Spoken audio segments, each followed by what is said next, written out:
इस वीडियो में हम बात करेंगे हमारा topic 7 motion in a plane. तो मोशन इन अ प्लेन में ये बताया गया है कि मोशन इन अ प्लेन जो है इसको ट्रीट किया जा सकता है जब दो सेपरेट साइमल्टेनियस जो है one dimensional motion with a constant acceleration along a two perpendicular direction. मतलब मोशन इन प्लेन जो सेक्शन है इसमें हम डिस्क्राइब करते हैं कि दो डायमेंशन में कैसे मोशन होती है और हम ये मोशन को कैसे डिस्क्राइब करते हैं with the help of vectors.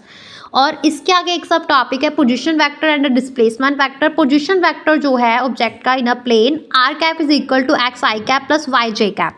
Displacement vector जो है ऑब्जेक्ट का जो मूविंग करता है in a plane is a delta are vector is equal to R vector minus R vector.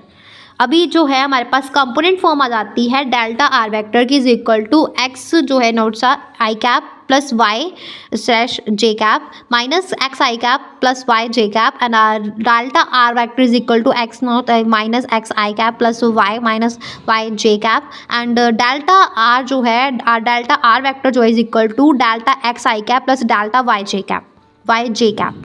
Average velocity अभी इसमें आगे हमारे पास एवरेज वेलोसिटी आ जाती है, दो आगे फर्दर सब टॉपिक्स है इसके आगे वेलोसिटी और एक्सेलरेशन। तो वेलोसिटी हमारे पास आ जाती है average velocity is v vector is equal to delta are vector upon delta t vector is equal to delta x I cap plus delta Y J cap is over delta t equals to delta x over delta t i cap plus delta y upon t delta t j cap. मतलब we vector is equal to v vector x I cap plus v vector y J cap. मतलब instantaneous velocity हमारे पास आ जाती है कि velocity की limit जो है टाइम की जीरो है, मतलब इंस्टेंट टाइम पे हुआ है। तो delta r is equal to delta t d r upon d t. तो v is equal to limit delta T की जीरो है, delta are vector is over delta t limit t की zero है delta T की। तो delta x I cap plus delta Y J cap over delta t equals to d x upon d t i cap plus d y upon d T j cap. मतलब we vector हमारे पास आ जाता है is equal to V x I cap plus V Y J cap और magnitude जो है velocity का वो हमारे पास आ जाता है under root v square x plus v square y. Direction जो है वो एंगल की आ जाती है tan theta is equal to v Y upon v x. मतलब theta is equal to tan inverse v Y upon v x. Average acceleration की अगर बात करें तो एक्सेलरेशन आ जाती है a vector is equal to delta v vector upon d delta T.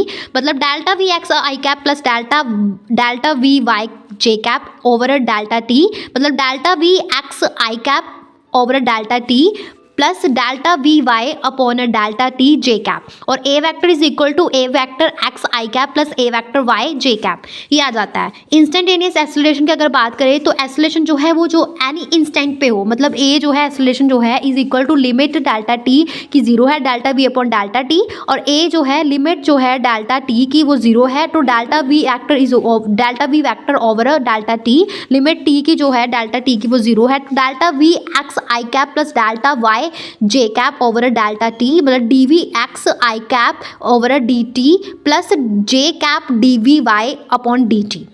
ये सारा हमारे पास आ जाता है। कौन सा टॉपिक है ये हमारा motion in a plane 7th main topic.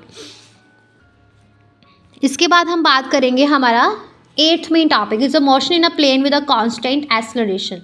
तो इसमें ये बताया गया है कि वेलोसिटी टाइम रिलेशन क्या होता है। वेक्टर फॉर्म में क्या होता है, वी वेक्टर जो है वो इक्वल होता है वी वेक्टर नॉट प्लस ए वेक्टर टी के और कंपोनेंट फॉर्म में V x is equal to V naught x plus A x T. V Y जो है is equal to V naught Y plus A Y T. Displacement time relation में क्या होता है कि वेक्टर फॉर्म में R is equal to R naught plus V naught T plus half A T square और component form में x जो है इक्वल होता है x naught plus V naught x T plus half A x T square. और Y में क्या होता है Y is equal to Y naught plus Y naught plus V naught Y T plus half A Y T square. और relative velocity की अगर बात करें टू डायमेंशंस में, ये हमारा नेक्स्ट सब टॉपिक है। तो यहाँ तक बात करते हैं इसमें। ये क्या था हमारा, हाँ कौन सा टॉपिक था, 8th main topic motion in the plane with a constant acceleration के बारे में बात की अभी।